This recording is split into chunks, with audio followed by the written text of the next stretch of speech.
Je suis très heureuse de vous retrouver aujourd'hui à New York. C'est ici que commence notre enquête sur les traces de l'un des plus jeunes milliardaires de la planète, Mark Zuckerberg. Sa célébrité et sa fortune, ce jeune informaticien les doit à une idée, Facebook. Facebook, ce réseau social qui a totalement bouleversé notre manière de communiquer sur Internet. Mark Zuckerberg l'a imaginé un soir dans son dortoir de Harvard. C'était il y a 7 ans. Et depuis, ce sont quelques 550 millions d'internautes qui échangent leurs photos et discutent chaque jour sur Facebook. Bonjour. Bonjour, comment allez-vous? Bienvenue chez Facebook. Il faut que vous briefiez vos cadreurs. S'ils voient Mark, ils arrêtent immédiatement de filmer. Il est extrêmement timide et il serait très en colère. J'ai entendu dire qu'il était froid, sans émotion. Quand on parlait avec lui, on ne savait pas s'il était vraiment présent ou réellement humain. Vous savez, quand j'avais 18 ou 19 ans, j'ai fait tout un tas de bêtises. Et je ne veux pas me trouver d'excuses. Dans la vie, on peut toujours dépasser ceux qui nous ont maltraités dans notre jeunesse. C'est le cas de Mark. Et je pense qu'il rigole aujourd'hui. Il avait cette vision de créer ce réseau social qui dépasserait tous les autres, si puissant qu'il deviendrait le premier réseau social au monde. Mark vous a volé Facebook? Absolument. Il a pris notre site Harvard Connection et l'a juste renommé The Facebook. Qui est vraiment Mark Zuckerberg? D'où vient-il? Quel enfant était-il? Et comment a-t-il construit un tel empire? Pour connaître son vrai visage, nous avons parcouru les États-Unis d'est en ouest, dans les pas du jeune businessman. Et tout commence à quelques kilomètres d'ici, dans la banlieue de New York, direction Dobbs Ferry.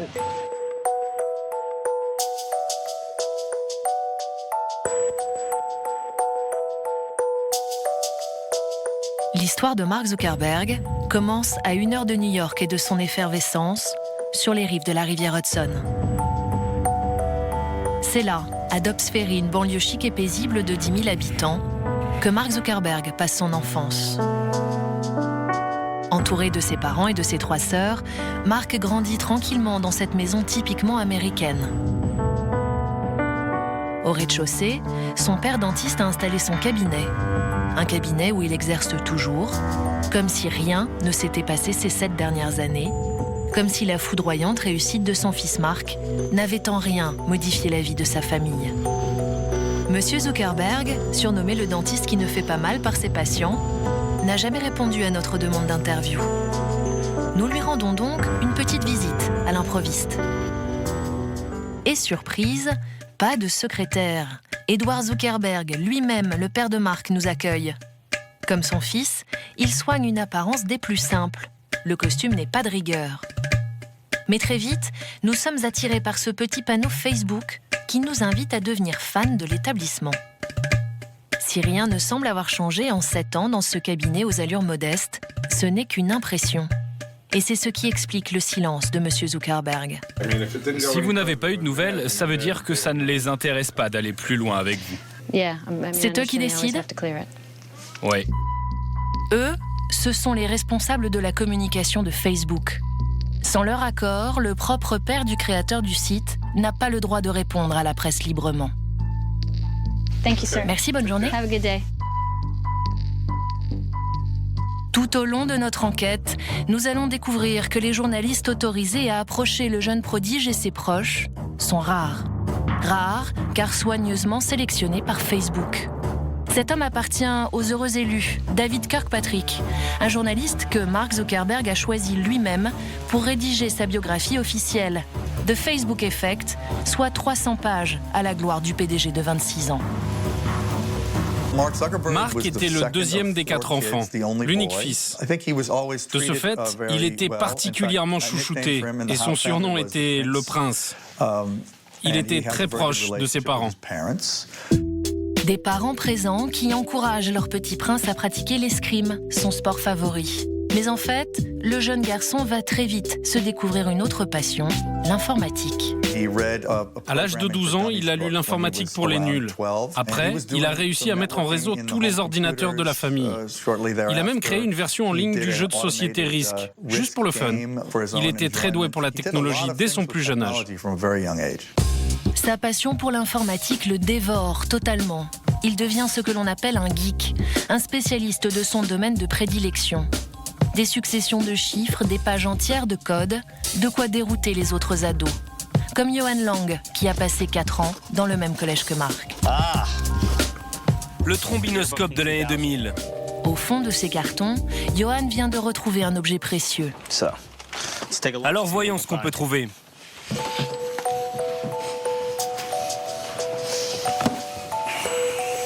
Sur cet album photo, voici Mark, souriant. Est-ce un sourire de façade? Car Mark sent bien qu'il n'est pas tout à fait comme ses camarades. Déjà, à 12 ans, le petit surdoué s'ennuie à l'école. Mark ne pense qu'à ses ordinateurs, qu'à ses programmes. Une passion qu'il exclut sans le vouloir. Pour ne rien arranger, il décide de suivre des cours d'informatique au lycée. Il choisit une spécialité avec 3 ans d'avance sur les autres élèves. Mark est terriblement seul.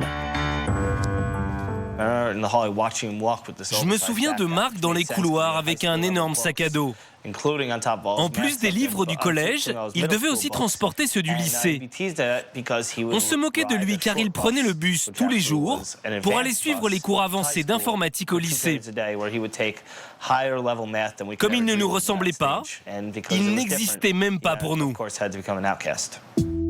Mais Mark n'attache aucune importance au regard des autres et assume parfaitement sa soif de connaissance. Il cumule concours de culture générale et club de débat sur l'histoire et la politique, une curiosité sans fin. Et très vite, malgré ses 3 ans d'avance, ses cours au lycée ne lui suffisent plus. Mark est le surdoué incarné et c'est son père qui va trouver la solution.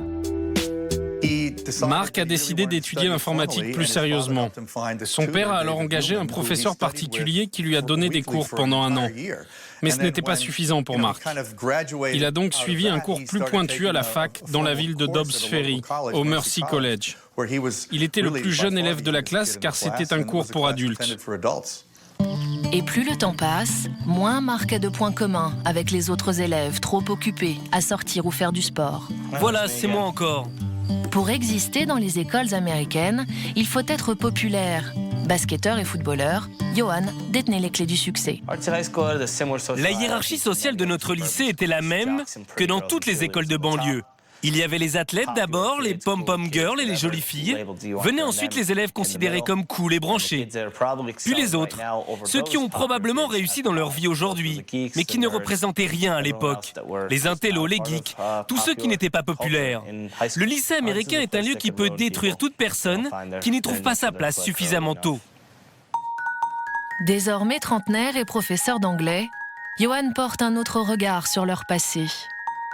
Mark Zuckerberg a-t-il souffert du comportement de ses camarades au lycée? Aujourd'hui, tandis que nous retournons dans le lycée de leur enfance, Johan nous fait un aveu inattendu. À votre avis, pourquoi Mark a-t-il choisi de changer de lycée? J'espère que ce n'était pas à cause du bizutage. Je sais que beaucoup de premières années ont été bizutées par des élèves de terminale, et je suis quasiment certain qu'il en faisait partie. Comment les aînés se moquaient-ils des plus jeunes? Il y avait une tradition qui, je l'espère, n'existe plus, qui s'appelait le vendredi des premières années. Tous les vendredis, les élèves de terminale torturaient les plus jeunes autant qu'ils pouvaient. Ils leur jetaient de la crème chantilly dessus, ils les poussaient, ils allaient même jusqu'à les enfermer dans leur casier. Des trucs de lycée, quoi. Et qu'est-ce qu'un pink belly? Faire un pink belly, c'est soulever le t-shirt de quelqu'un pour le frapper sur le ventre jusqu'à ce qu'il devienne rouge. C'est plutôt humiliant, non? Oui. Pensez-vous que ce genre de traitement aurait pu motiver Mark à réussir dans la vie, pour prendre sa revanche? Tout à fait. Quand vous pouvez devenir meilleur que celui qui vous a maltraité pendant votre jeunesse, ça doit vous motiver. Et je pense que c'est Mark qui rigole maintenant. Si j'étais lui, ce serait le cas. C'est une victoire pour lui. C'est bien plus qu'une victoire. Je pense qu'il savait ce qu'il faisait dès le début. Il avait la bonne idée, lui. Pendant que nous pensions qu'à faire la fête et à nous amuser, Mark, lui, commençait son grand projet. Je pense que ce lycée ne lui manque pas beaucoup. Comme beaucoup d'autres élèves, Mark Zuckerberg aurait été victime de bizutage à répétition. Des bizutages qui l'ont vraisemblablement poussé à changer d'école et à partir loin, très loin, de ses mauvais souvenirs. Pour poursuivre ses études, Mark a choisi la lointaine et prestigieuse Phillips Exeter Academy. C'est l'un des meilleurs lycées des États-Unis, mais il se trouve près de Boston, soit à plus de 4 heures de chez lui. À seulement 16 ans, Mark Zuckerberg décide donc de quitter sa famille pour accéder à l'excellence. Et c'est dans cette école, entouré de l'élite, qu'un an plus tard, il va avoir sa première idée de génie. Quand Mark était en terminale, il a créé avec l'un de ses amis un programme qui s'appelait Synapse. C'était un logiciel qui vous proposait des morceaux de musique en fonction de vos goûts musicaux, et les gens ont adoré. Pour Mark, qui n'a que 17 ans, tout cela n'est qu'un jeu. Comme en témoigne son blog où il se décrit avec des involtures comme développeur, chef de projet, fan de filles asiatiques ou encore dieu de la programmation et geek. Mark est très loin d'imaginer que son logiciel est en train de connaître un véritable succès. En quelques jours, des milliers d'internautes utilisent son programme. Sur la toile, tout le monde veut savoir qui se cache derrière cette idée géniale, y compris les leaders mondiaux d'Internet. Plusieurs compagnies comme Microsoft et AOL ont proposé jusqu'à $1 million pour acheter son programme. Mark était extrêmement doué en informatique, mais aussi très bon pour sentir les prochaines tendances. Synapse était très innovant. Et s'il a refusé de le vendre, cela prouve qu'il n'était pas motivé par l'argent.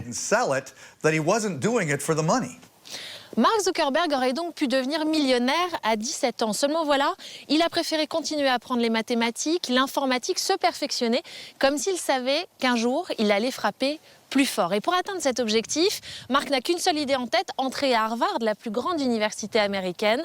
Et il aura été très bien inspiré, car c'est là que son destin va basculer. 2500 professeurs, 23 000 élèves plus brillants les uns que les autres. Bienvenue à Harvard. Harvard, la plus ancienne université des États-Unis. Ici, 8 présidents américains ont étudié, 45 prix Nobel ont été formés. Pas étonnant que l'informaticien Mark Zuckerberg n'ait eu qu'un seul rêve, étudier ici, comme l'un de ses aînés, un certain Bill Gates. Et cela lui a peut-être porté chance, car c'est ici qu'à 19 ans, Mark Zuckerberg a créé, sans le savoir, le plus vaste réseau social au monde. Sur les 30 000 élèves qui envoient leur candidature à Harvard chaque année, 2000 seulement finissent par y entrer. Comme tous les autres étudiants, Mark Zuckerberg avait sa chambre dans l'une de ses maisons de briques. La sienne se situait dans le dortoir Kirkland. Une chambre de 8 mètres carrés comme celle de cet étudiant qui nous a ouvert sa porte. Rob étudie lui aussi l'informatique et rêve de réussir, comme Mark Zuckerberg. Il a habité ici, à Kirkland, et j'aimerais avoir le même parcours, mais ça va être difficile. Je pense que beaucoup d'étudiants à Harvard regardent le cursus de Mark Zuckerberg et espèrent faire aussi bien que lui. Quelque chose d'énorme comme lui. 7 ans après son départ, le spectre de Mark hante encore les couloirs de Harvard. Je n'étais pas là à l'époque, mais d'après ce que j'ai compris, il n'avait pas une très bonne réputation. Qu'est-ce que vous voulez dire par là ? Rob pèse ses mots, réfléchit un long moment avant de répondre. Je ne le connaissais pas personnellement, mais j'ai entendu dire certaines choses. Comme quoi ? J'ai entendu dire qu'il était froid, sans émotion. Quand on parlait avec lui, on ne savait pas s'il était vraiment présent ou réellement humain. Bon, je ne devrais pas dire tout ça sur Mark Zuckerberg, ce n'est pas une bonne idée. Oh mon Dieu. Difficile de critiquer l'homme qui pèse aujourd'hui 14 milliards de dollars. Surtout que Facebook vient de contacter ce jeune informaticien pour le recruter. Rob a lui aussi créé une application prometteuse, mais s'il veut qu'elle connaisse un bel avenir, il devra désormais obéir à la loi du silence. Comment savoir qui était vraiment l'étudiant Zuckerberg à Harvard ? Un homme a osé brosser le portrait du petit génie sans son accord, le seul. Il s'appelle Ben Mezrich. Dans sa biographie non autorisée du patron de Facebook, l'auteur décrit Mark Zuckerberg comme un élève anonyme parmi des milliers, cherchant sa place dans la vie sociale du campus. Mark était un peu à part à Harvard. C'était quelqu'un d'intéressant, mais paradoxalement très introverti. Il avait quelques amis, certains disent que son sens de l'humour était très sarcastique. Il était surtout entouré de geeks, d'autres génies de l'informatique. Il n'était pas très grand, il portait toujours des t-shirts et des claquettes de piscine. Pas vraiment une fashion victime. Il n'était pas du tout soucieux de son apparence physique. Une apparence qui n'aurait pas beaucoup aidé l'étudiant dans ses relations amoureuses. Les personnes que j'ai interviewées m'ont avoué que Mark n'était pas très doué avec les filles. À la fac, ce n'était pas vraiment un playboy. Il ne cumulait pas les conquêtes. Mais c'est à cette époque-là qu'il a rencontré sa petite amie actuelle. Donc il n'était pas un geek au sens strict du terme, celui qui ne connaît aucune fille, mais il était très loin d'être le roi sur le campus. Mark a peu d'amis, mais il va faire une rencontre déterminante. Eduardo Severin, un Brésilien très riche et visiblement très doué pour le business. Il n'a pas 20 ans, mais a déjà gagné des centaines de milliers de dollars en investissant en bourse. Alors, lorsque le boursicoteur de talent et le surdoué de l'informatique se rencontrent, c'est le coup de foudre intellectuel, ils deviennent inséparables. Mark et Eduardo avaient beaucoup de choses en commun. Ils étaient des geeks, un peu à part, qui draguaient des filles, souvent asiatiques.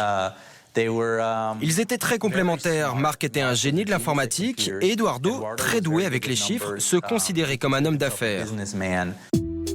Aux côtés de Mark à ce moment-là, Eduardo, mais aussi un certain Joe Green. Aujourd'hui installé à San Francisco, Joe est resté très proche de Mark Zuckerberg. Les deux amis se sont connus dans leur fraternité à Harvard. La fraternité, c'est un club privé réservé à ceux qui veulent développer leur futur réseau professionnel. L'un des seuls lieux dont Mark a accepté les règles, en laissant ses tongs et t-shirts au placard, par exemple, ou en portant une cravate. J'ai rencontré Mark au printemps 2003. On est devenus amis, puis colocataires. Il avait 1 an de moins que moi, mais nous avons fait en sorte d'habiter ensemble. Qu'est-ce qui nous a liés ? Des bêtises, des farces. Mark Zuckerberg, farceur. Voilà une facette encore méconnue du petit génie. Pourtant, c'est bien cet aspect de sa personnalité qui va le rendre célèbre, en tout cas à l'université, pour commencer. Tout est parti des trombinoscopes en ligne, des sites où l'on trouve les photos d'identité des étudiants, des photos destinées à l'administration, souvent ratées. Ancienne de Harvard, Amelia Lester est aujourd'hui journaliste pour le prestigieux magazine The New Yorker. En 2003, elle participait au journal des étudiants. Le problème avec les trombinoscopes en ligne, c'est qu'ils n'étaient accessibles qu'aux gens de son propre dortoir. Par exemple, si vous viviez dans un dortoir X et que le garçon que vous trouviez mignon était dans le dortoir Y, vous ne pouviez pas consulter sa photo. Autre problème, les photos ne nous mettaient vraiment pas en valeur. Elles étaient prises sur le vif, dès l'arrivée des étudiants sur le campus, et on ne pouvait plus en changer ensuite pendant 3 ans. Un soir de novembre 2003, pendant que les élèves sont occupés à faire la fête ou leurs devoirs, Mark, lui, est dans sa chambre, absorbé par son écran d'ordinateur. Après quelques bières partagées avec Joe Green, l'esprit désinhibé, Mark a une idée qui va changer le cours de sa vie. Voilà ce qu'il écrit à cet instant sur son blog. 21h48. Bon, j'ai un peu bu, je ne vais pas vous mentir. On est mardi et il n'est même pas 22h. Et alors ? J'ai ouvert le trombinoscope de Kirkland sur le PC. Le moins qu'on puisse dire, c'est que certaines photos sont franchement ignobles. Et son idée, la voici. Rendre ces photos accessibles à tout le campus sur un même site. Et pour pimenter le tout, il veut lancer un concours de beauté un peu particulier. J'ai presque envie de mettre des photos d'animaux à côté et de demander aux gens de voter pour la plus jolie des deux. L'idée n'est pas du meilleur goût, mais le jeune informaticien est très satisfait et décide d'appeler son site FaceMash. Toujours là pour blaguer, Joe Green l'aide à mettre en page son site. Mais pour une fois, il tente de le freiner dans son élan. Ma contribution pour FaceMash a été plutôt mince. Je l'aidais à imaginer la mise en page, mais je l'ai surtout dissuadé de comparer les élèves avec des bêtes. Mark, lui, veut que son projet n'épargne personne. Il a donc besoin de récupérer les photos de tous les étudiants de Harvard, et le seul moyen pour y parvenir, c'est de pirater le serveur du campus. Minuit 58, que le piratage commence. Premier sur la liste, Kirkland. C'est un jeu d'enfant. Et c'est l'hécatombe. Les systèmes informatiques de chaque dortoir tombent les uns après les autres. Mark les pirate minutieusement et avec délectation. Un travail titanesque qui va durer 8 heures. Le 2 novembre 2003, FaceMash est né. Amelia Lester en est alertée immédiatement dans sa chambre. Ma colocataire m'a envoyé un email. C'est comme ça que l'on communiquait à l'époque, même si on était dans la même pièce. Et là, elle me dit, il faut que tu regardes ce site. Soudainement, toutes les photos prises à notre arrivée étaient accessibles à tout le monde. Un véritable cauchemar pour beaucoup d'entre nous. Parce qu'en général, sur ces photos, on était mal coiffés, pas maquillés, en sueur. Tout à coup, le campus s'est mis à stresser. Tout le monde avait peur pour sa réputation. Qu'elle s'écroule du jour au lendemain. En quelques minutes, Harvard est en état d'alerte. Des milliers d'étudiants se retrouvent sans le vouloir acteurs d'un concours de beauté géant basé uniquement sur la moquerie. Qui de ces deux femmes est la plus sexy? Êtes-vous plutôt moustache ou coupe en brosse? Cheveux longs ou cheveux gras? Et le scandale se répand comme une traînée de poudre. En quelques heures, 450 étudiants découvrent FaceMash, 22 000 votes sont enregistrés. Mark est très fier de lui. Son idée a conquis le campus tout entier. Et plus qu'un succès, son piratage est un véritable raz-de-marée. Et ce qui n'était qu'une blague va prendre une toute autre tournure. Mark n'avait pas prévu un tel engouement pour son site. Résultat, sa surfréquentation fait sauter tous les serveurs d'Harvard. Immédiatement, la direction de l'université réagit. Mark le pirate est convoqué devant le conseil de discipline. Il risque l'expulsion. En une nuit, le bon élève se retrouve au banc des cancres et ne comprend pas pourquoi. Au départ, Mark ne voyait pas ce qu'il avait fait de mal. Il pensait qu'il leur avait rendu service en leur montrant les failles de leur système. Il me semble que ça en dit long sur la personnalité de Mark. Il ne pensait pas mériter de punition. Mark n'écope finalement que d'un avertissement. Un moindre mal qui décide, contre toute attente, de fêter dignement avec une bonne bouteille. Mon père m'a rendu visite ce soir-là, juste au moment où Mark fêtait sa punition au champagne. Et comme il n'était pas très content de ce qu'on avait fait avec FaceMash, il a préféré que je ne travaille plus avec Mark Zuckerberg. Qu'est-ce qu'il vous a dit exactement? Ne travaille plus jamais avec Mark Zuckerberg. Joe écoute son père, une obéissance qu'il regrettera amèrement. C'est devenu une blague entre Mark et moi. Quand il m'a demandé de lui donner un coup de main sur The Facebook, j'ai refusé à cause de ce que m'avait demandé mon père. Et maintenant, Mark appelle ça l'erreur à X millions de dollars, selon la valeur de Facebook. Mais cette nuit de novembre 2003, Facebook n'existe pas encore et c'est FaceMash qui va bel et bien transformer le statut de Mark sur le campus. Le geek sort enfin de l'ombre. FaceMash a fait de Mark une star sur le campus. Il est devenu l'idole de beaucoup d'étudiants. Après cette histoire, tout le monde voulait savoir ce qu'il allait faire. Parmi les plus curieux, des jumeaux étudiants en dernière année, Tyler et Cameron Winklevoss. Ils sont beaux, riches, athlètes de haut niveau et aimeraient bien connaître la gloire eux aussi, avec un site internet qu'ils ont imaginé, Harvard Connection. Le problème, c'est qu'ils n'y connaissent rien en programmation.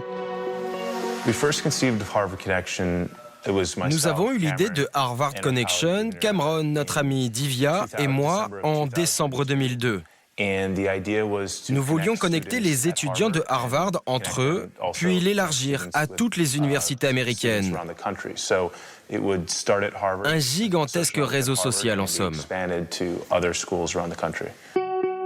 Et comme Mark vient de prouver qu'en une nuit, il pouvait relier tout le campus avec FaceMash, les frères Winklevoss pensent avoir trouvé la perle. Pour eux, Mark va pouvoir achever le site Harvard Connection.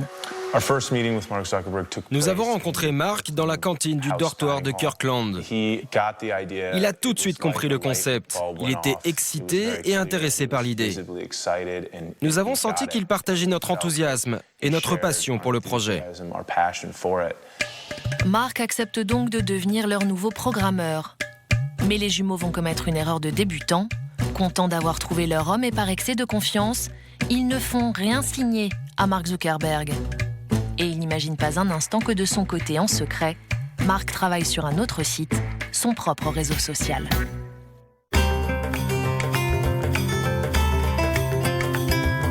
À Harvard, Mark ne reste que 2 ans. C'est peu, mais suffisant pour y laisser son empreinte. Il y étudie 2 matières, la psychologie et bien sûr l'informatique, qui lui est enseignée par Harry Lewis, son professeur préféré. Un homme qui, 30 ans plus tôt, a vu passer dans sa classe un autre génie, Bill Gates, le patron de Microsoft. Vous avez eu Bill Gates et Mark Zuckerberg comme élèves. Est-ce qu'ils avaient quelque chose en commun? Ils ont tous les deux quitté Harvard après avoir étudié dans ma classe.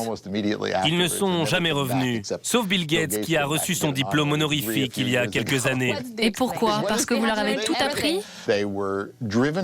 Ils avaient tous les deux beaucoup d'ambition et voulaient créer leur propre entreprise. Ils avaient une certaine confiance en eux, une certaine désinvolture, c'est vrai, mais une très grande intelligence aussi. Ils avaient en plus cette soif d'apprendre, d'aller plus loin et de toujours remettre en question ce que nous, professeurs, leur apprenions. Il paraît que Mark a créé un site sur vous. C'est une histoire très intéressante. L'objectif du site était que chaque élève pouvait taper son nom et savoir combien de connexions le séparaient de moi. Clairement, il expérimentait des concepts de réseaux sociaux pour comprendre comment créer le sien. J'imagine que beaucoup de vos étudiants travaillent sur des projets personnels. Qu'est-ce que vous en pensez? Je pense que c'est une très bonne chose. J'ai beaucoup appris depuis mon expérience avec Bill Gates en 1975, car lui aussi avait un petit projet personnel, le futur Microsoft. Et cela lui prenait beaucoup de temps. À l'époque, personne n'en voyait l'intérêt. Je pense donc qu'il ne faut pas juger les étudiants pour leurs activités extrascolaires, parce que personne ne peut savoir à l'avance ce qu'elles vont devenir. Et à la fin de l'interview, le professeur va nous faire une confidence. J'ai réussi à ne pas vous dire que Mark ne venait jamais en cours, ce qui est la vérité. Je sais que vous auriez adoré que je vous le dise devant la caméra. Si Mark sèche les cours du professeur Lewis, c'est parce qu'il est absorbé, obsédé par un nouveau projet qu'il développe jour et nuit. Malgré sa promesse, Mark ne travaille pas du tout sur le projet des jumeaux Winklevoss. Non.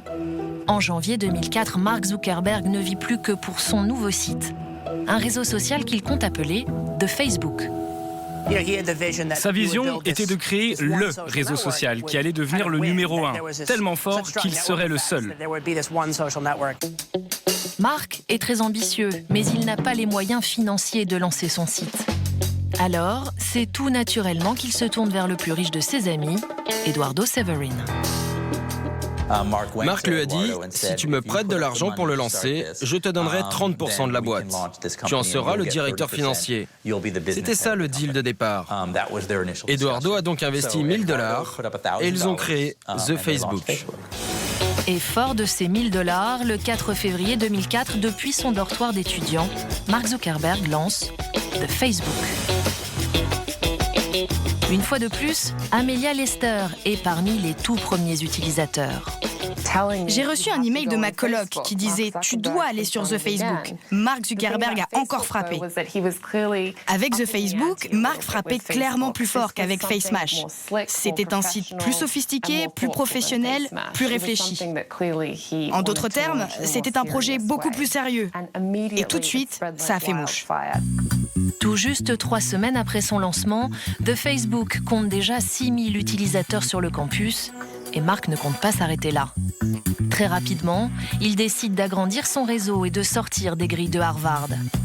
De Columbia à New York jusqu'à Stanford en Californie, en passant par l'Université de Pennsylvanie, de Facebook conquiert 9 nouvelles facultés en seulement 2 mois. Un phénomène tel que les grands médias américains commencent à se pencher sur le cas Facebook et son créateur. Nous avons retrouvé la toute première interview de Mark Zuckerberg. Il a tout juste 19 ans et se montre très à l'aise devant les caméras de la chaîne CNBC. Qu'est-ce que c'est The Facebook exactement? C'est un annuaire en ligne qui permet de connecter entre eux les étudiants d'une faculté. Quand on a lancé le site, on espérait 400 ou 500 utilisateurs.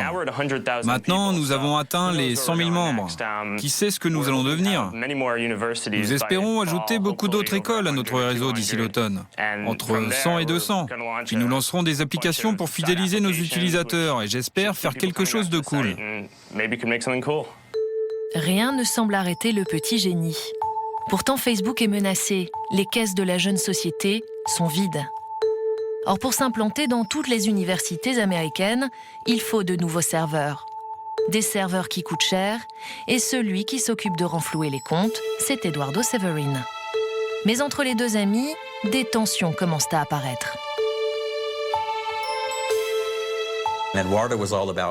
Eduardo voulait gagner de l'argent, trouver des publicitaires, vendre des espaces. Mark, lui, ne voulait pas de tout cela. Il souhaitait un site qui plaise à ses utilisateurs, simple et sans trop de publicité. Mark ne veut pas dépendre des revenus publicitaires, mais il rêve malgré tout que son site détrône tous les autres. Alors, comme lorsqu'il avait choisi de quitter sa famille pour étudier dans un meilleur lycée, il décide cette fois d'abandonner Harvard et d'aller s'installer près des rois de l'Internet, de l'autre côté des États-Unis. Mark se sent pousser des ailes, il est prêt à passer à la vitesse supérieure. Nous quittons donc la côte Est pour la Californie. Mark a fait ce voyage en 2005, il n'est jamais revenu. Son but, rejoindre la Silicon Valley, là où tous les leaders des nouvelles technologies sont implantés.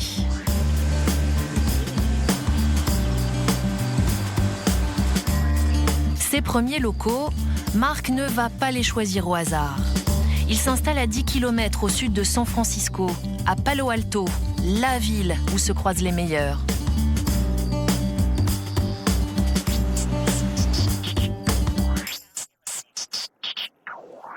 Et c'est dans cette petite maison, entourée de 2 collaborateurs, que Mark vit ses premiers jours de patron. Grand absent de cette nouvelle vie, Eduardo Severin, une absence que Mark ne lui pardonnera pas. Mark Zuckerberg reproche à Eduardo de ne pas s'être suffisamment impliqué. Pour Mark, il aurait dû venir en Californie avec le reste de l'équipe. Eduardo, lui, pensait pouvoir gérer l'entreprise depuis New York. Mais surtout, il souhaitait terminer ses études. Est-ce que Eduardo a commis une erreur en ne partant pas en Californie? C'est certain. Eduardo ne le sait pas encore, mais sa décision de rester à New York va lui être fatale. De leur côté, Mark et son équipe s'installent. Ils font de leur maison de Palo Alto leur QG, peu de meubles, beaucoup d'ordinateurs et surtout pas de règles. Ils ont même installé une tyrolienne entre la cheminée et la piscine, signe que leur enfance n'est vraiment pas loin. C'était une bande d'étudiants qui vivaient seuls et faisaient la fête, mais qui travaillaient aussi beaucoup. Ils faisaient la fête la nuit, dormaient jusqu'à 13h, puis programmaient de 14h jusqu'à 2h du matin. Ensuite, ils refaisaient encore la fête, dormaient, etc., etc.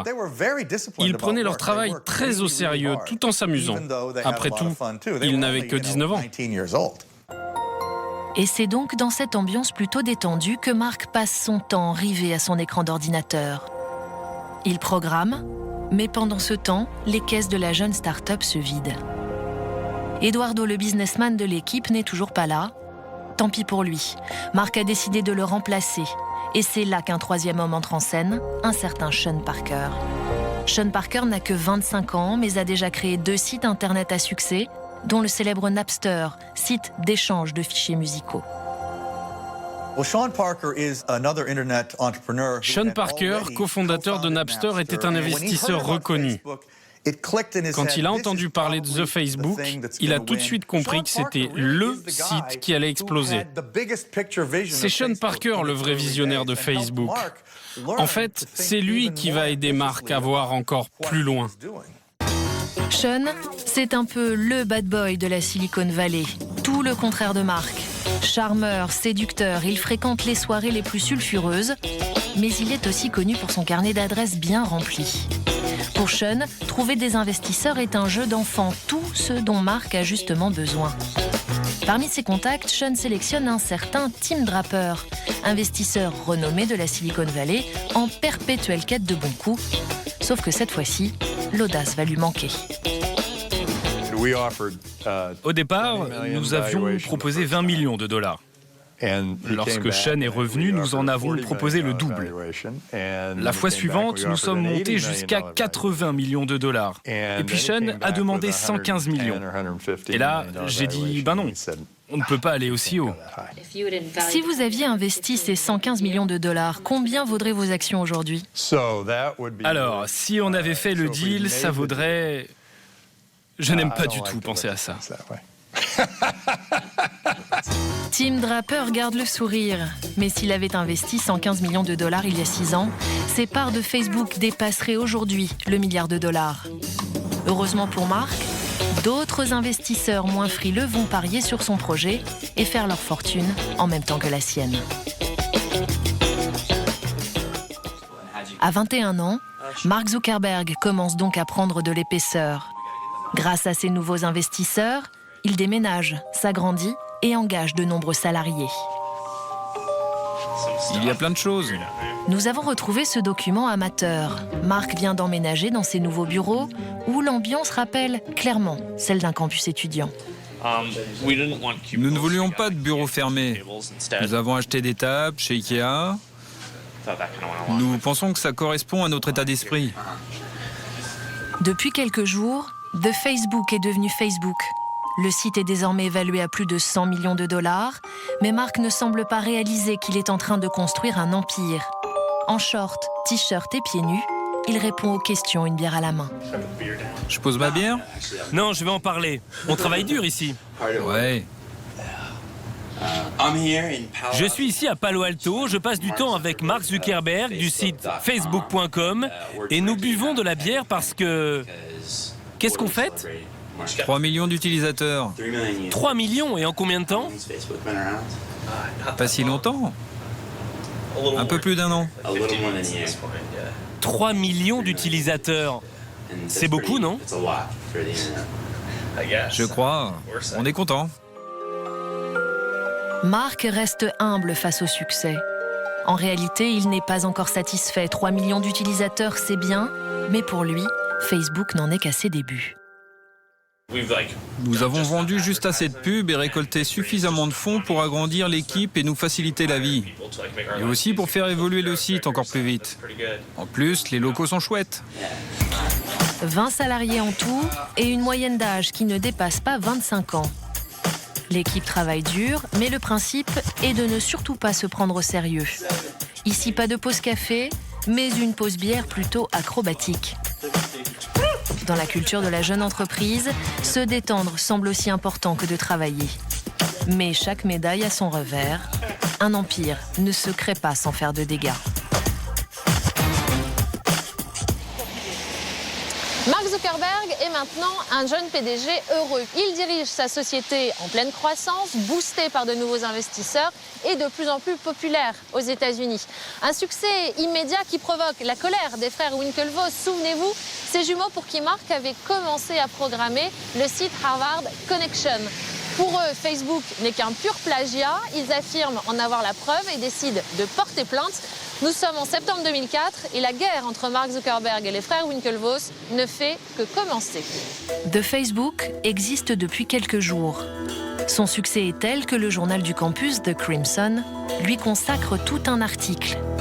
Un article qui va faire tomber les jumeaux Winklevoss de leur chaise. Nous avons appris l'existence de The Facebook en lisant le Crimson. Aux premières lignes, nous nous sommes dit « Mais attends, ça ressemble beaucoup à notre projet. C'est le même Mark Zuckerberg ? Peut-être qu'il y en a un autre sur le campus. » Mais nous n'avons pas mis longtemps à comprendre que c'était bien celui avec qui nous travaillions et que c'était notre idée. Quand nous avons lu ça dans le journal, nous étions sous le choc, sans voix. Nous ne l'avions pas vu venir. Cela fait 1 an qu'ils se sont rencontrés. Les jumeaux sont toujours convaincus que Mark est en train de programmer leur site Harvard Connection. Pendant 3 mois, ils ne se posent aucune question, confortés par plus de 52 emails échangés avec Mark. C'est un message que Mark nous a envoyé. Désolé, je dois annuler à la dernière minute pour ce soir. J'ai des devoirs pour mon cours d'informatique. En réalité, Mark fait tout pour éviter les jumeaux. Cette semaine est très chargée pour moi. Je crois que c'est mieux que l'on reporte notre rendez-vous. Je suis aussi très occupé demain. Les frères Winklevoss font totalement confiance à leur nouveau programmeur de talent. Ils ne se doutent de rien, alors qu'au même moment, Mark se consacre entièrement à la création de The Facebook. Était-ce un calcul de Mark Zuckerberg ? Pourquoi ne leur a-t-il pas dit qu'il préférait abandonner leur projet ? Pour les jumeaux, la réponse est évidente. Il faut être le premier. Et Mark Zuckerberg vous dirait la même chose. C'est la clé. Et c'est pour cette raison qu'il a essayé de gagner du temps avec nous. Pour eux, pas d'hésitation, le plagiat est évident.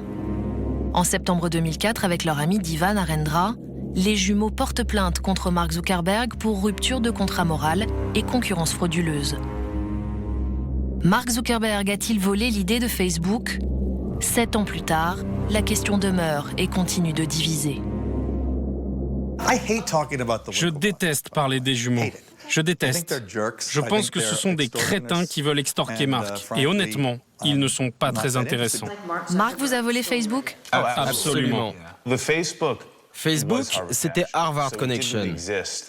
Ce site n'a jamais existé avant notre rencontre. Il a plagié notre idée et l'a renommé. À ce moment-là, aucun tribunal n'a encore tranché. En 2008, les jumeaux signent un accord avec Mark et Facebook. Le montant de cet accord amiable est estimé à 31 millions de dollars. Mais l'histoire ne s'arrête pas là. En 2009, tout bascule. Lui, c'est Nicolas Carlson, journaliste spécialisé dans les nouvelles technologies. Alors qu'il enquête sur les accusations des jumeaux Winklevoss, il met la main sur des documents très compromettants pour l'empire Zuckerberg. Des messages instantanés vieux de 7 ans qui en disent long sur les vraies motivations de Mark. Les accusations des jumeaux n'ont jamais été aussi crédibles. De sa chambre de dortoir, Mark Zuckerberg discute avec un ami et en voici la preuve. Dans son message, Mark parle d'Harvard Connection comme d'un site de rencontre qui pourrait lui faire de l'ombre. Je pense que Facebook va intéresser beaucoup de monde, à moins qu'il ne sorte en même temps que ce site de rencontre. Dans ce cas-là, les deux vont s'annuler et aucun ne gagnera. Des idées ? Il avait un problème moral quant à ce qu'il devait dire aux jumeaux. Il ne travaillait pas du tout pour eux. Mais finalement, il a dit à son ami « Je vais les niquer cette année ». Quelques jours plus tard, alors qu'il a rendez-vous avec eux, il est en mesure de leur dire qu'il travaille sur The Facebook, mais il quitte la réunion, sans leur en avoir parlé. Et un jour, il a lancé The Facebook. Ces messages, Nicolas Carlson les tient d'une source anonyme. Des documents qui ne laissent pas beaucoup de place au doute. Mark Zuckerberg savait exactement ce qu'il faisait avec les jumeaux. Ces messages montrent ses intentions malveillantes, sa préméditation. Il dévoile sa vraie personnalité. Le jour où les jumeaux prennent connaissance de ces messages, ils décident de relancer la procédure contre Mark et Facebook et de les utiliser comme pièce à conviction. Mais ultime déception, en avril 2011, ils sont à nouveau déboutés. Cameron et Tyler Winklevoss continuent de revendiquer la paternité de Facebook et espèrent bien obtenir davantage de parts dans la société.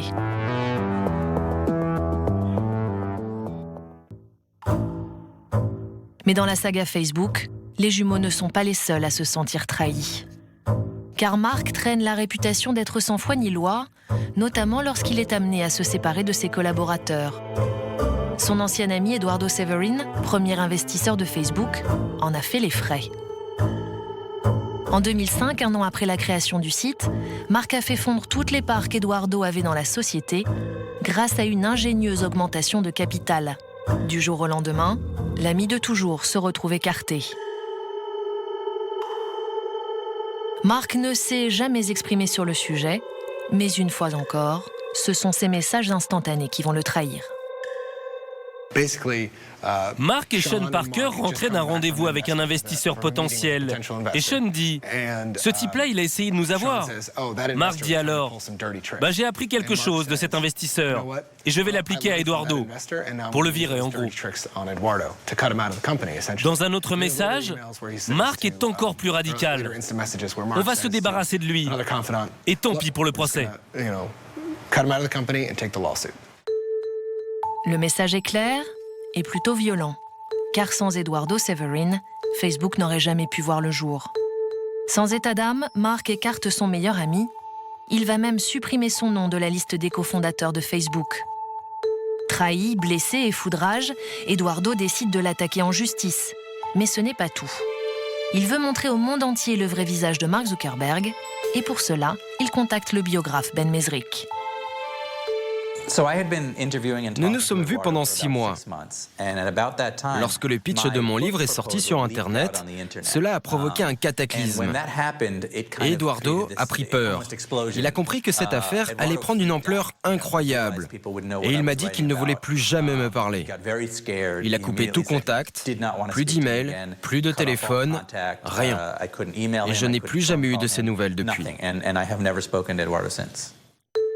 Du jour au lendemain, Eduardo disparaît des contacts du biographe. En fait, Mark Zuckerberg et Facebook l'ont contacté à l'abri des regards pour négocier son silence. La bataille juridique entre Severin et Zuckerberg s'est soldée par la réapparition du nom d'Eduardo dans la liste des cofondateurs. Il s'est engagé à ne plus parler à la presse et en contrepartie, Eduardo a obtenu des parts de Facebook qui valent aujourd'hui 2,5 milliards de dollars. Donc ça va pour lui.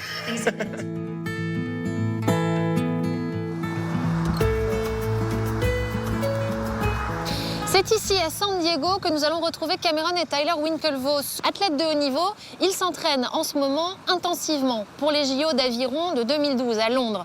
Mais ils n'en restent pas moins businessmen.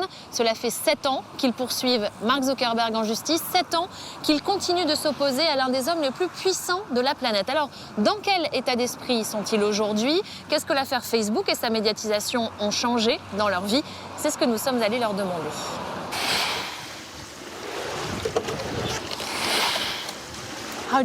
Comment voyez-vous l'avenir? Nous ne regardons pas beaucoup au-delà de 2012 pour l'instant. Les JO sont notre seule priorité. Seul l'avenir nous dira ce qui se passera. Mais c'est ça qui est excitant. Nous espérons créer une entreprise, mais nous ne savons pas encore dans quel domaine. Êtes-vous sur Facebook? Oui, nous sommes sur Facebook depuis 2008, lorsque nous sommes partis au JO de Pékin. C'était le seul moyen pour nous de rester en contact avec les athlètes des différents pays que nous avons rencontrés. Mais nous n'avons pas de problème avec Facebook. C'est avec Mark Zuckerberg et la façon dont il a agi avec nous. Étant à l'origine de l'idée, il serait impensable que nous ne puissions participer à Facebook. Que pensez-vous de Mark Zuckerberg? C'est un loup habillé en brebis. Malgré l'attitude ou l'image qu'il projette, la réalité est tout autre. J'espère qu'un jour, il aura le courage de faire la paix avec son passé, de grandir en tant qu'homme et de comprendre l'importance de la morale et de l'intégrité. Mark Zuckerberg, une réussite controversée. Au-delà de ses premiers amis et anciens camarades d'université, le jeune patron de Facebook est de plus en plus critiqué par ses utilisateurs. Licenciements, suicides, meurtres, un peu partout dans le monde, des événements plus ou moins dramatiques sont liés à Facebook. En cause, la divulgation d'informations personnelles et privées. Mark Zuckerberg a déjà trahi la confiance de ses utilisateurs, et à plusieurs reprises. Kara Swisher est journaliste. Elle a souvent rencontré le jeune patron et pour elle, Mark sait parfaitement ce qu'il fait. Mais lorsqu'il doit faire face à une situation embarrassante, il a tendance à fuir. Le problème que j'ai souvent constaté avec Mark, c'est qu'il a du mal à assumer son pouvoir. Il prétend être un salarié normal, mais il n'est pas n'importe qui. Il dirige un réseau de 600 millions de membres. Il dit « Je ne sais pas ce qui s'est passé avec cette histoire sur la vie privée. Comment ça, il ne sait pas? Il est PDG, c'est lui le boss. Bien évidemment qu'il est au courant. » Il gère son entreprise comme un dictateur. Ce que dit Mark, c'est la loi et tout le monde le sait. Il fait un choix radical et puis il dit « Excusez-moi, je ne voulais pas ». Puis il va plus loin. C'est intéressant comme stratégie, car ça marche. Et petit à petit, il finit par obtenir ce qu'il veut. Peu de temps après la création du site, Mark Zuckerberg est au cœur de nombreuses polémiques. Pour y mettre fin, il n'a pas le choix, il doit répondre aux accusations qui pèsent sur lui. Il va alors choisir de s'exprimer lors d'une prestigieuse conférence organisée par le Wall Street Journal et diffusée sur Internet. Tous les poids lourds de la Silicon Valley y ont déjà défilé. On y parle nouvelles technologies et c'est Kara Swisher qui mène l'interview, aux côtés d'un autre journaliste, Walt Mossberg. Et comme beaucoup avant lui, Mark va passer un sale quart d'heure. Voici Mark Zuckerberg. Il était très au courant des thèmes de l'interview, donc on était vraiment surpris de le voir si nerveux. Pourquoi faites-vous en sorte que je dois vérifier l'intégralité des infos qui me concernent? Je pense qu'il faut comprendre comment le système est conçu pour saisir son mode de fonctionnement. Je parlais avant de ce que font les utilisateurs sur le site. Ils partagent leurs informations avec leur entourage. Mark ne répond pas du tout à la question. Mais en face de lui, le journaliste insiste. Mais vous n'avez pas répondu à ma question. Vous semblez avoir décidé de rendre publiques mes informations personnelles sur Facebook. Vous l'avez fait tout seul, sans prévenir? Nous lui avons posé des questions l'un après l'autre et il a refusé de répondre. Alors nous lui disions « Répondez ! Ce n'est pas ça notre question. » Et à force de ne pas répondre aux questions des deux journalistes, l'interview devient de plus en plus musclée. Ces emails que vous avez écrits à la fac, ils vous suivent, que ça vous plaise ou pas. Kara évoque un email envoyé par Mark 5 ans plus tôt. Un email où il écrivait que les utilisateurs de Facebook étaient bien naïfs de lui faire confiance. Mark est déstabilisé, il commence à transpirer. Comment expliquez-vous le scandale que ça a provoqué? Ça vous touche? Oui. J'ai fait plein de bêtises quand j'étais à la fac. Je ne me cherche pas d'excuses. Et je suis vraiment désolé d'avoir fait ça. Certaines accusations sont vraies, d'autres non. Pouvez-vous nous dire quelles accusations sont vraies? Je ne sais pas trop, c'est loin. Mark perd tous ses moyens, il ne maîtrise plus ses réponses et transpire un peu plus. Et il se met à transpirer, mais vraiment transpirer. À quel point transpirait-il? Oh, entre nous, on appelait ça la fête de la transpiration. On ne pouvait pas voir ça du public, mais c'était vraiment énorme. Ça coulait à grosses gouttes le long de son nez. J'avais peur qu'il fasse un malaise, et il était tout pâle, il avait l'air malade. Pour moi, c'était une crise d'angoisse. Il nous a dit qu'il ne se sentait pas bien, mais en tout cas, c'était très mauvais pour lui. Pour détendre l'atmosphère, Kara interrompt l'interview et tente une petite plaisanterie. Vous voulez retirer votre sweat? Non, je ne l'enlève jamais. Je sais, mais il y a des femmes dans le public qui aimeraient bien que vous l'enleviez. Non, En s'épongeant le front, Mark prend conscience de la situation. Il cherche une issue, mais les questions repartent de plus belle. Pouvez-vous expliquer ce qu'est la personnalisation instantanée, pourquoi vous l'avez fait et à quoi ça sert pour vos utilisateurs? peut-être que je dois l'enlever. Enlevez-le. Pour gagner du temps, Mark décide d'enlever son sweatshirt, mais il va comprendre qu'il n'aurait jamais dû. C'est un sweat officiel. On imprime notre mission à l'intérieur. Oh mon Dieu! L'intérieur du sweat. Mais qu'est-ce que c'est? Rendre le monde plus ouvert et connecté. Oh mon Dieu, c'est un culte secret. Regardez ça. Rendre le monde plus ouvert et connecté. avec un symbole au milieu qui doit être réservé aux initiés, je pense. Un logo mystérieux qui vante les valeurs de Facebook. Kera gère la situation sur le ton de l'humour, mais cela ne suffit pas à détendre l'atmosphère. Mark Zuckerberg le sait, l'interview est une catastrophe, il ne pouvait rêver pire publicité. Ce jour-là, il prend conscience de ses difficultés à communiquer. Il comprend aussi que pour assumer parfaitement son statut de PDG de Facebook, il doit vaincre son anxiété maladive. Mark découvre l'importance de l'image et son douloureux apprentissage ne fait que commencer. Car un film sur l'histoire de Facebook est en préparation, un long métrage qui menace encore plus sa réputation. Voyou, traître, milliardaire, le message est clair. The Social Network promet de révéler au grand public la controverse autour de la création de Facebook. Comme dans cet extrait où Eduardo Severin découvre que Mark l'a écarté de sa société.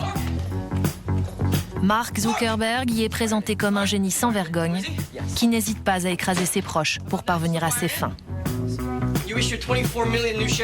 Quelques mois avant la sortie du film, Mark et Facebook sont très inquiets. C'était la panique chez Facebook. Au départ, ils s'en sont pris au réalisateur, ce qui était parfait pour la promo du film. Car pour les gens d'Hollywood, il n'y a rien de mieux qu'une controverse pour vendre des places de cinéma. La sortie du film est imminente. Elle risque de salir davantage l'image de Mark Zuckerberg auprès du public. Mark Zuckerberg a dû apprendre à gérer son image, car il est désormais un personnage public connu dans le monde entier et plus rien ne doit être laissé au hasard. Il faut dire que sur lui, on a à peu près tout entendu. Gourou, pingre, voleur. À en croire le film The Social Network, le jeune milliardaire serait presque incapable de mener une vie sociale normale. Mais si Mark Zuckerberg a laissé courir ces rumeurs un certain temps, Facebook pèse aujourd'hui trop lourd pour laisser ces bruits courir. Il a donc fallu réagir et voici comment. Mark est terrorisé à l'idée de parler en public, mais il n'a pas le choix. Pour redorer son blason, il doit retourner sur les plateaux de télévision. Mais cette fois-ci, il veut réussir sa prestation. Alors pendant plusieurs jours, il se prépare auprès de ses conseillers en communication. Et pour son retour sur les plateaux, il ne choisit pas n'importe quelle émission.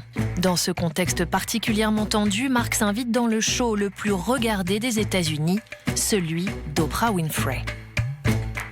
Le 24 septembre 2010, Mark Zuckerberg est de retour devant les caméras avec une annonce choc. J'ai promis de créer une fondation pour aider à financer l'éducation publique. Mon premier don sera de $100 millions. 100 millions de dollars! Oh là là! Sous les applaudissements du public et devant des dizaines de millions de téléspectateurs, Mark Zuckerberg vient d'annoncer son premier geste en tant que philanthrope, un message qui séduit toute l'Amérique. Mark a promis ce don de $100 millions aux écoles de Newark la même semaine que la sortie du film. Oprah dit gentiment « Mark voulait annoncer ça plus tard, mais c'est moi qui ai insisté pour que l'annonce soit faite aujourd'hui. » Facebook a toujours nié qu'il y avait un lien avec le film, mais la coïncidence est assez marquante. Car ils savent bien que quand Oprah Winfrey vante un livre dans son émission, il devient un best-seller du jour au lendemain. Donc si Oprah invite Mark Zuckerberg et dit qu'il est quelqu'un de bien, tout le monde la croit. Mark a montré qu'il était quelqu'un de bien. Il va maintenant chercher à prouver qu'il est un monsieur tout le monde. Pour la première fois, il va donc ouvrir les portes de sa maison, et ce, toujours à Oprah Winfrey. Le matin, à Palo Alto, quand la plupart des gens prennent leur petit déjeuner, le PDG de la société dont la croissance dépasse toutes les autres apprend le chinois. Dans le reportage, on apprend que Mark apprend le chinois en vue de ses prochaines vacances avec sa fiancée Priscilla, qu'il a rencontrée à Harvard. Devant les caméras, il n'hésite pas à s'embrasser. Un couple visiblement amoureux qui vit modestement dans sa maison de location. Avec cette mise en scène, l'homme qui nous pousse à dévoiler nos vies sur Internet espère ne plus jamais avoir à parler de la sienne. Mission impossible. Depuis plusieurs mois, le paparazzi Nick Stern est à ses trousses. Car avec la sortie du film The Social Network, le public veut connaître le moindre détail sur la vie de Mark Zuckerberg. Facebook vient d'annoncer son déménagement prochain. Et Nick veut être le premier à photographier le futur siège du premier réseau social au monde. Oui, c'est la bonne hauteur. C'est un peu plus grand que ce que j'avais imaginé. C'est tout ce groupement d'immeubles là sur la droite. Rien à voir avec le pavillon de Palo Alto. Ces locaux, estimés à 730 millions de dollars, sont capables d'accueillir 3000 salariés. À quelques kilomètres de là, Nick nous montre le siège actuel de la société, où Mark peut passer jusqu'à 18 heures par jour. Et quelques mètres plus loin, Nick nous indique la maison de Mark. Nous sommes en mars 2011 et pour l'heure, le jeune milliardaire occupe ce pavillon de location. Une simplicité qui agace notre paparazzi.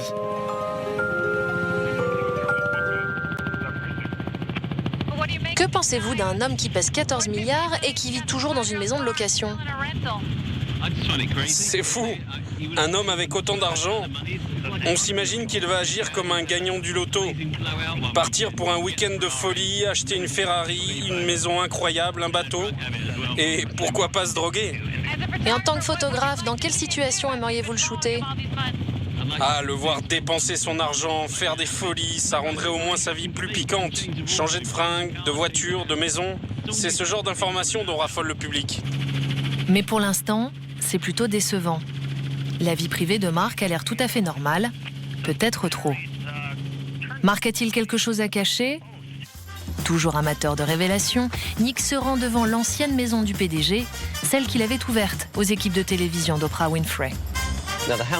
La maison qu'il louait, c'est celle-là, juste à droite. Certains racontent qu'il organisait beaucoup de fêtes, que la police serait venue. C'était le cas ici ? Non, je n'ai jamais vu de flic ici. La police vient ici juste pour dresser des contraventions. Un dimanche comme ça, il aurait fait quoi ? Je pense qu'il aurait fait les 100 pas dans son jardin.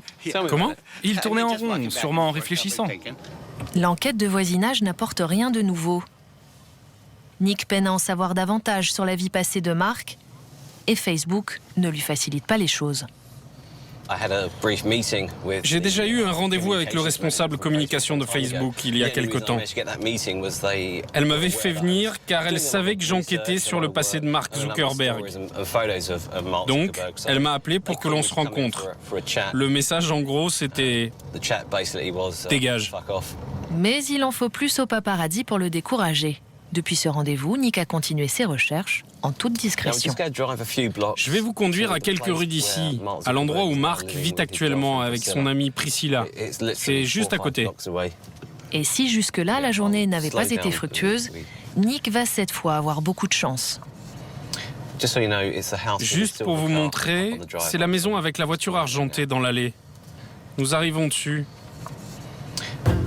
Il est là! Un dimanche, à l'heure du déjeuner, Mark Zuckerberg quitte son domicile. Nous a-t-il repéré derrière notre vitre teintée ? Pas si sûr. Mais Nick reste très prudent et décide de garer la voiture. Il faut qu'on bouge là, je ne veux pas le perdre. Le paparazzi suit Mark Zuckerberg jusque dans le centre-ville de Palo Alto. Il espère le piéger en flagrant délit de milliardaire. On y va. Raté. C'est le jour du marché, il est 13h, et Mark vient d'acheter un tacos, le sandwich mexicain de base pour les Américains. Notre paparazzi s'accroche, mais la chance a tourné, il ne va plus rien se passer. Car à Palo Alto, Mark Zuckerberg passe complètement inaperçu. Nick Stern peut le constater aujourd'hui encore, fidèle à ses habitudes, Mark se comporte en monsieur tout le monde.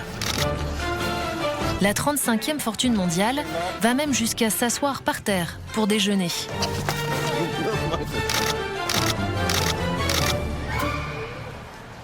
Le sujet de notre enquête est à 100 mètres de nous. Nous aimerions l'aborder, mais demain, nous avons rendez-vous au siège de Facebook. Un seul coup de fil de Mark et tout peut être annulé. Nous décidons de le laisser partir. Comme vous venez de le voir, Mark Zuckerberg est devenu bien plus qu'un patron de start-up à succès. Il dirige un empire adulé, envié, controversé, et le moindre de ses faits et gestes est décrypté par les médias du monde entier.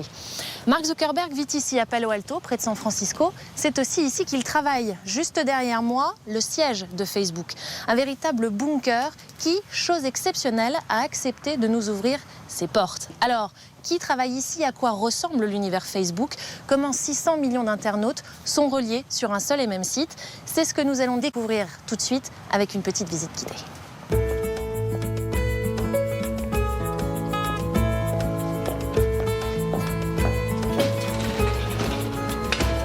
Bonjour. Bonjour, comment allez-vous? Ravi de vous rencontrer. Bienvenue chez Facebook. Merci. Bien évidemment, nous aurions voulu rencontrer Mark Zuckerberg. Mais le service communication nous a laissé peu d'espoir. Ce sont eux qui ont choisi nos accompagnateurs pour la journée. L'interview qu'elle est avec Chris Cox, l'un des vice-présidents, se déroule sous haute surveillance. Le service presse nous a même suggéré des questions sur l'avenir d'Internet, par exemple, mais nous abordons un autre thème. J'imagine que vous avez vu le film, The Social Network. Oui, je l'ai vu. Le film est une pure fiction, vous savez. Il y a une ou deux choses de vraies, par exemple les t-shirts de Mark. Pourquoi Mark ne voulait-il pas participer à la préparation du film? Il a déjà passé beaucoup de temps avec David Kirkpatrick, qui a écrit la vraie histoire de Mark Zuckerberg.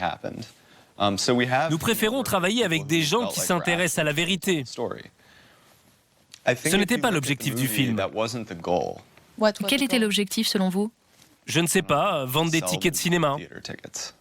Oui, mais ce sera ma On dernière... arrête de parler du film. La directrice de la communication interrompt l'interview. Une décision sans appel. Ici, le film, The Social Network, est un sujet tabou. Avant de partir visiter les locaux, cette même directrice de la communication va nous demander d'éteindre nos caméras. Toutefois, l'une d'elles tourne encore et enregistre le petit briefing qui va suivre. Il faut briefer vos cadreurs. Si vous voyez Mark, vous êtes autorisé à le filmer s'il passe à côté de nous ou si vous le voyez de loin dans une salle de conférence. Mais n'approchez pas avec votre caméra. Tout est en verre ici. Et si vous faites ça, ce sera un cauchemar pour moi et vous n'allez pas rester très longtemps. Désolé de faire la difficile, mais il est très timide et il se fâchera. C'est Javier Olivan, directeur marketing, qui nous guide lors de notre visite. Et nous commençons par un incontournable. Sur ce mur, chaque personne qui vient ici écrit quelque chose. On a des gens de partout dans le monde. Des stars, George Bush, Katy Perry. Vous vous souvenez où ils ont signé? Je ne sais pas. Ce qu'on peut faire, c'est vous faire signer. Merci. Vous devez mettre votre nom. Laissez votre signature. Et voilà, vous avez écrit votre nom pour la postérité sur le mur de Facebook. C'est dans ces locaux que des ingénieurs assurent le bon fonctionnement du site pour 600 millions d'utilisateurs. Nous pensions voir les serveurs, mais ils ne sont pas ici. Et sans le savoir, nous nous trouvons tout près d'un autre monument, le bureau de Mark. Sur cet étage, nous avons des gens qui travaillent sur... Est-ce qu'on peut s'arrêter une minute? Vous pouvez me dire combien de gens travaillent ici, à cet étage? Dans ce bâtiment, autour de 500. Nous essayons de gagner du temps, car nous venons d'apercevoir Mark Zuckerberg. C'est peut-être notre unique occasion de le filmer, mais seulement de loin. Après la mise en garde, quelques minutes plus tôt, pas question de l'approcher. La visite se poursuit par le pôle téléphonie mobile. Ici, les employés travaillent afin de rendre Facebook accessible sur tous les portables dans le monde. Voici le mur de réflexion des ingénieurs. Et puis la cantine, gratuite pour toute l'équipe. Et une jolie petite terrasse pour permettre aux salariés de travailler en extérieur. À la fin de la visite, nous insistons néanmoins pour filmer Mark de plus près. Et notre interlocutrice nous fait alors une proposition à la limite du ridicule. Je prends l'un des cadreurs, pas les deux, et on va regarder au coin. Et vous pouvez faire un plan. S'il lève la tête ou commence à bouger, nous devrons partir. Ça vous va? Au bout de 3 heures dans les locaux de Facebook, notre visite se termine ainsi. Nous filmons Mark Zuckerberg à travers la vitre de sa salle de conférence. Surprotégé, le patron est tout simplement inaccessible. Il ne nous reste qu'une solution. Nous aimerions interroger Mark, car nous avons encore beaucoup de questions à lui poser. Le lendemain matin, à 9h, nous nous rendons devant son domicile. Quelques minutes plus tard, arrive son professeur de chinois, et visiblement, la jeune femme nous a repérés. Et elle n'est pas la seule. Une voiture blindée surveille les allées et venues et alerte Facebook. En quelques minutes, un attaché de presse vient à notre rencontre. C'est un documentaire sur la création de Facebook et... Vous espérez un peu de temps avec lui? Même si c'est juste une seule question. Bon, d'accord. Laissez-moi au moins en parler avec Debbie. Et si on peut l'organiser, nous verrons les détails pour le filmer. On vous appellera d'ici 20 minutes. Nous ne bougeons pas. Et effectivement, le téléphone ne tarde pas à sonner. C'est Debbie, la directrice de la communication de Facebook. Hello? C'est Lorraine? Oui, bonjour Debbie. Vous savez, Lorraine, je suis sidérée par votre comportement. Vous avez fait la planque devant la maison de Mark. Je pensais que vous étiez plus professionnel que ça. Sidérée. Nous avons reçu des chaînes du monde entier avec la même pression que vous. Et pas un seul média professionnel a fait la planque devant chez Mark de cette manière. En ce qui concerne notre collaboration sur votre documentaire, on ne peut plus vous faire confiance. Alors, nous ne vous aiderons pas plus. Y compris l'interview avec Matt Kohler. Alors vous allez annuler mon interview de ce matin? Pas de réponse. Matt Kohler est un ancien salarié de Facebook que nous devions interviewer grâce à Debbie. Mon PDG va me faire un deuxième trou du cul. Donc je suis dans la même position que vous. Le service communication de Facebook a bien sa loi et nous venons de la briser. Deuxième appel. Un responsable presse de Facebook à Londres. Palo Alto vient de me dire que vous attendez Mark devant sa maison. Nous ne sommes plus en position de travailler avec vous, car vous ne suivez pas nos règles du jeu. C'est votre décision. Un troisième appel coupe son récit. Sur notre répondeur, le message que l'on attendait. Bonjour Lorraine, c'est Angela du bureau de Matt Kohler. On m'a dit d'annuler notre interview d'aujourd'hui à midi. Si vous avez des questions, n'hésitez pas à me contacter, mais de toute façon, je ne pense pas que ce soit une surprise pour vous. Encore une fois, l'interview de Matt Kohler est annulée. Merci beaucoup, au revoir. Le responsable presse de Facebook Londres nous a parlé de leurs règles. Elles sont drastiques, ce qui explique que l'on voit si peu Mark Zuckerberg dans les médias. Et si les interviews de Mark se font rares, les questions gênantes le sont encore plus. Dernier exemple en date, un reportage diffusé dans le magazine d'investigation le plus réputé des États-Unis, 60 Minutes. La différence avec ses précédentes interventions télévisées est frappante. Mark est à l'aise, il ne transpire plus et répond aux questions avec assurance. Tous les salariés ont vu le film ensemble. En fait, j'ai trouvé l'expérience assez marrante. Ce que je voudrais savoir, c'est est-ce que c'était difficile à regarder pour vous? Ce qui était intéressant, c'est de voir quelles parties étaient vraies et lesquelles étaient fausses. Je pense qu'ils avaient raison sur chaque t-shirt de mon personnage. J'ai effectivement porté tous ces t-shirts. Ils avaient raison sur mes tongs et tout ça. Mais il y avait des points fondamentaux sur lesquels ils se sont trompés. Ils ont fait comme si toute ma motivation pour créer Facebook était de séduire les filles. Ils ont complètement occulté le fait que je sortais avec ma copine actuelle avant Facebook.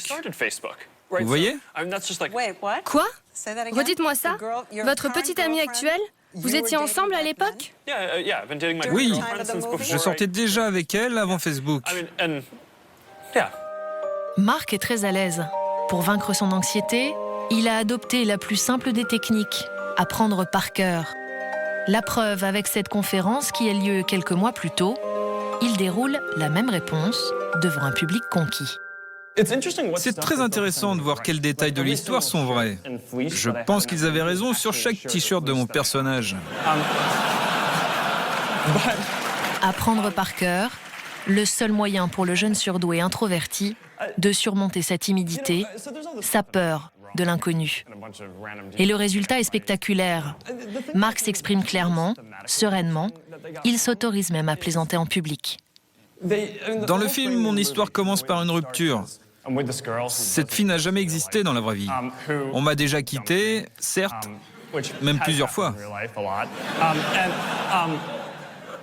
Mark n'abordera pas pour autant les sujets qui fâchent, mais il inspire la sympathie. Et grâce à son aisance, personne ne s'en offusque plus. Merci. Confiant et même drôle, le nouveau Mark a relevé un pari de taille, faire oublier les zones d'ombre de son passé.